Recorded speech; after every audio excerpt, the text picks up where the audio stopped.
The Aaron's 312 on Fox is brought to you by Aaron's Sales and Lease Ownership. Let Aaron's drive your dreams home today. By Subway, fresh-made sandwiches on fresh baked bread. Subway, eat fresh. By smooth Busch beer and easy drinking Busch Light. Busch, the proud sponsor of the NASCAR Busch Series. And by Old Spice, the deodorant of NASCAR.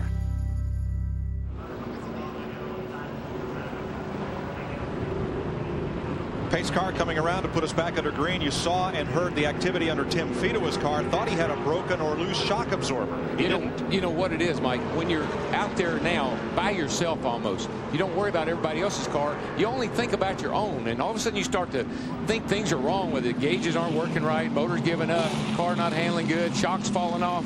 Because you know you're in for a great finish if the thing will just make it to the end. 4 cars are on the lead lap. Jason Keller. There's Stacy Compton right behind Keller's onboard camera. Kenny Wallace and Tim Fedewa. And if you notice, those cars are the only ones in the outside line. We're in that 25-lap rule where lead lap cars only can start to the outside line. Not that it means a whole lot here at Talladega. Todd Bodine and rookie Casey Mears are 5th and 6th, 1 lap down. Andy Kirby is 2 laps down. Jimmy Kitchens having a great run. He is 8th. Larry Foyt is 9th. Hank Parker Jr. back in the race 10th. Chad Chaffin, Kevin Grubb, Jack Sprague, Randy LaJoy, Ashton Lewis, Kerry Earnhardt, Scott Riggs, and about 8 other wounded cars. Now, when I think of Jimmy Kitchens, I think of Red Farmer, because Red has been his crew chief in the ARCA series a number of times. He's from Alabama, isn't he? And Jimmy Kitchens from Alabama? Yeah, he's actually from Birmingham. He's running in 8th. He's several laps down in the 77 car. Raced for 15 years at the local Birmingham International Raceway with 4 track championships. And we'll watch the leaders right here tell a quick story on Jimmy. Big inspiration. He actually is crew chief for Robert Burrows that runs on the ARCA circuit, but Jimmy's wanting to drive a race car. And this week, they ran Nashville last weekend. Robert wrecked. He hauled that car to North Carolina, started helping get the car repaired, slept in his truck, then drove here to Talladega Thursday night, slept in his truck again, and here he is racing today with a good run. I mean, he's several laps down, but I mean, what an inspiration. This kid wants to drive a race car, but he knows he has to make a living too. The record book really won't ever show how he finished. He's running 8th. If he does finish 8th, how he did it. It'll just show that he did. He did it the hard way. That's right. Boy, what a knot of cars right there. You're watching from Kerry Earnhardt back in the race after that crash, and they're all stacked up again right there. It's a wad. That's a wad of cars because they've been wadded up, and they've been unwadded, and they're going to wad up again if they're not careful. Saw Lyndon Amick just slip up in front of that white Ford with the black tape right there. That's Kitchens. I mean, you got a car out there like these guys got out there right now. The front end's knocked off of them. They've been in wrecks. They're very unpredictable. They're pretty hard to drive. I wouldn't want to be racing anybody myself.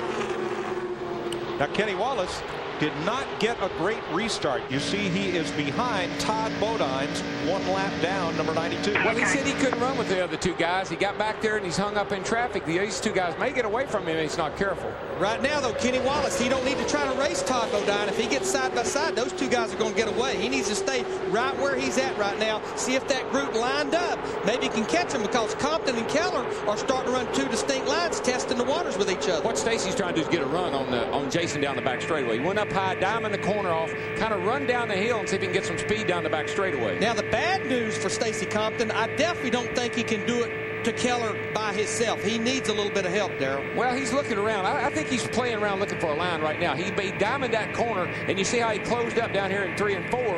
I think he's trying to figure out, well, if I can't get ahead of this guy, how am I going to pass him on the white flag? Judging by the stopwatch on the last lap, the only cars capable of running with him were Todd Bodine, Casey Mears, Hank Parker Jr. But can one of them get up there to be of any help? Well, they don't need those 2 guys there in front. They don't need anybody up there messing with them if they're going to work it out amongst themselves. And I say help. If they get up there, they'll be helping themselves. Never mind trying to help Stacy Compton. I believe Stacy's car, I've seen all day, he's fast down the straightaway. He really picks up a lot of speed at the end of the back straightaway. That could pay off for him at the, come down the end of the race here. And you know what will happen. Also, Jason's got to be careful, Darrell. He can't let Stacy hang back a little bit and then get that run on him. If Stacy starts to hang back, Jason Keller has to hang back with him. And you do that by lifting on the throttle just a little bit. Yeah. Don't let him get that run. That's what he's trying to do. Stacy's trying to figure out if I can get, how far back do I have to get to make the run down into turn 3. at least 4 drivers poised for their best career finish. Casey Mears, Andy Kirby, Jimmy Kitchens, Larry Foyt, Chad Chapman, all up in the top dozen. Yeah, look at the speeds at the line. Kenny Wallace, 3rd place car, had the fastest speed that time. But yeah, if Stacy Compton backpedals just a little bit, lags up, and he can get any help at all from that group behind him, that may be his only hope possibly for going by Jason. 18 laps to go. Who will win the Aaron's 312? Jason Keller, Stacy Compton, Kenny Wallace, Tim Fedowa, or will somebody come from lap down land to win this thing? Who knows? We'll be back and show you.